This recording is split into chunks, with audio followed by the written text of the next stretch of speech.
come to the CPU, the central processing unit, which is the source of energy, like the sun in the real world. Now we go around the CPU to the memory chips, which is where the creatures actually live. And then we'll go inside the memory to see the space that they occupy. We seed it with a single individual, it produces a daughter, and then both mother and daughter reproduce, and then they all reproduce, so the numbers double over time. Meanwhile, we have mutations represented by these lightning bolts introducing new forms, so already we have parasites represented by blue and hosts by green.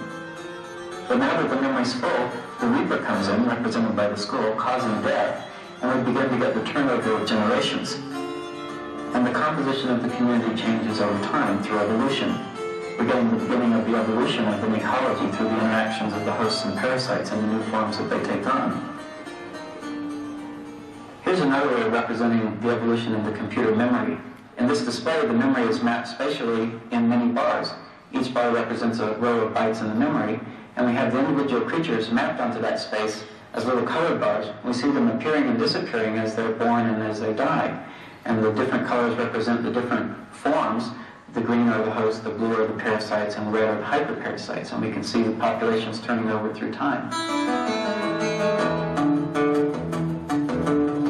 It's not connected to the simulation at all. Now we're inside the memory and we can see where the programs actually live. These three blocks represent the three genes of a single cell. This is the processor that provides the energy, the actual execution of the program. And this line tells us where the program is executing. The first gene is used to measure itself, and then it moves on to the second gene, which is used to locate a space for the daughter. Once it finds a space of the right size, it produces a shell there, which is where the daughter genome will be copied into. So it moves on to the third gene, which is used to actually copy all the information of the genome byte by byte from mother into daughter. Once the entire genome is copied from mother to daughter, it goes back to the second gene, and it spawns off a new processor, and when that processor moves over to the daughter comes to life, and both the mother and daughter will attempt to replicate. Now we're going to see how a mutation can create a parasite. The program examines itself by looking for a certain bit pattern at the beginning and the end. And then mutation, which is represented by a lightning bolt, comes and changes the bit pattern in the middle, so it mistakes its middle for its end, and it measures itself as half of the actual size. Then it allocates only half the space for the daughter. Now it copies its genome into the daughter, producing a parasite which has the third gene missing. The parasite examines itself and then allocates space for a daughter, but when it needs the third gene to copy its genome into the daughter, it goes to a neighbor and uses the third gene from its neighbor, the host. And now, using the host's third gene, copies its entire genome from the mother to the daughter, and then the daughter is born with the splitting off of the processor. This is an informational parasitism. It's like riding on the subway and reading the newspaper of the person sitting next to you. They pay for the information, but you get it for free.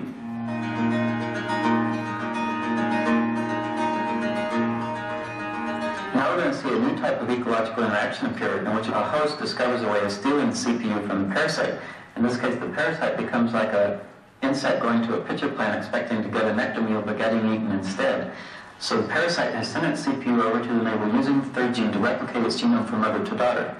After splitting off the processor for the daughter, it loses its CPU to the host, the hyperparasite, which now has two CPUs, the red one that it was born with and the blue one that it stole from the parasite. So it's able to produce two daughters simultaneously, and it can reproduce twice as fast as the other creatures because it has two CPUs, twice as much energy as anybody else. And here we see it splitting off processors to its daughters. This is a much more harmful interaction. It's like going to your neighbor's house and taking their electric lines and moving them over to your house. Your neighbor sits in the dark paying the electric bill, so you get all this surplus energy for free. Whereas in the initial parasitic interaction, both the host and parasite share the information.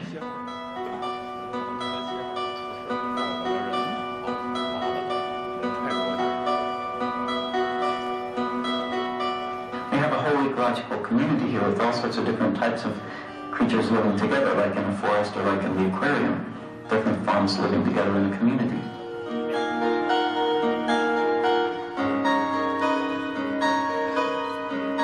We've seen the details of some of the ecological interactions that evolve, and it's an ongoing process. We start with a self-replicating program that doesn't interact with other programs, and then parasites evolve to exploit those now host programs. And then the hosts evolve to take advantage of the parasites, and we've got hyperparasites. In some minds, the hyperparasites completely took over the community such that they were all related. And under these conditions, we got the evolution. 给大家演示这个，大家有看得懂的请举手。OK， 我来给大家做一个简单的介绍。实际上，它那个叫 Terra 这个程序，在网上你可以搜索得到。Terra 这个是西班牙文，西班牙文的地球的意思，它是模拟里头的数字生命。最后，数字生命能够进行遗传和进化，然后通过一些自然现象随机产生的，比如说杀戮者，我们叫 racist， 就直接切割机，把里头产生的一些生命给它切割掉，然后它就开始自己进行的变异。这里头有一个 mutation engine 在里面，然后它每个程序在自我进行复制的过程中开始进行变化。那么这就是数字生命的第一个演绎程序，可以在网上免费下载。但这个程序呢，有意思的是。人类在有一个研究生专门研究这个问题，但是他自己要想手工做出一个最短的程序。这个地方的数字生命只有88个字节，最短的程序呢，它设计出来2个月时间研究出来是32个字节能够实现。结果在计算机内部进行进化1晚上的时间，因为这1晚时间，他们每隔1分钟就繁殖一代，在繁殖一代的过程中，不断的进行的变异和产生的结果，计算机产生的结果是22个字节。因为它数字的虚拟生命的速度会非常的快，所以它变异的成果非常的有意思。那么进化计算来自于2个方面的理论，第一个理论是达尔文的自然选择法，这个就是典型的达尔文自然选择法。还有一个呢是拉马克的，我们称为叫获得性遗传。在这2个遗传理论里头呢，获得性遗传在自然界是不太现实的，在虚拟世界方面，经过贝尔实验室的研究就发现，虚拟世界上数字生命的进化速度会是自然选择法的进化速度的1倍，提高1倍。这样的结果在国外的很多的技术里头引用到，就变成能够用这样的数字进化的结果实现控制电力的调度，能够实现控制飞机的运转。但是最有意思的是，意大利也在研究，他们采用的是蚂蚁的理论。所以蚂蚁理论我们再引申一下就更有意思了。我们现在在座各位都上微博，大家有没有注意到蚂蚁是靠什么样传递信息？靠化学物质。蚂蚁一个个体是很愚蠢的，然后它自己在那儿游动，它也并不觉得不自由，但它每隔一定时间必须回到那儿去跟蚁后进行信息的交流，通过化学物质进行信息交流。拿来这个交流以后，它的化学物质隔一段时间就会消失，在这个时间里头，它会接触很多小蚂蚁，然后直接把它的信息再传递给别人。所以大家观察蚂蚁搬家，或者蚂蚁翻越山头、蚂蚁过河那些过程的时候，它的行动是非常有效率的。但这种蚂蚁呢，我相信在座各位，如果把互联网当做一个蚁巢的话，我们每个人都挂在上面，因为我们也是接过化学物质，我们在那儿接收到的很多微博，然后你的内啡肽就开始起着作用，所以最后你会把那个微博的信息再传给别人，这样的一个过程，我们就称为整个的系统，它实际上是连在一起，一个硅基的大脑和碳基的大脑形成了一个结合。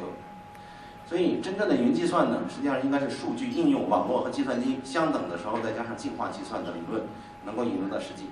为什么要采用进化计算？其实还有一个最大的原因，3000万行的软件代码来去开发一个软件工程，它的 bug 几乎没法修复，因为软件开发工程已经到了一个变革的时代，正如我们陈司长所刚才提到的。I'm through with standing in line to clubs I'll never get in. It's like the bottom of the ninth and I'm never gonna win this. Life hasn't turned out quite the way I want it to be. Tell me what you want. I want a brand new house on an episode of Cribs, and a bathroom I can play baseball in, and a king-size tub big enough for 10 plus me. So what you need? I'll need a credit card that's got no limit.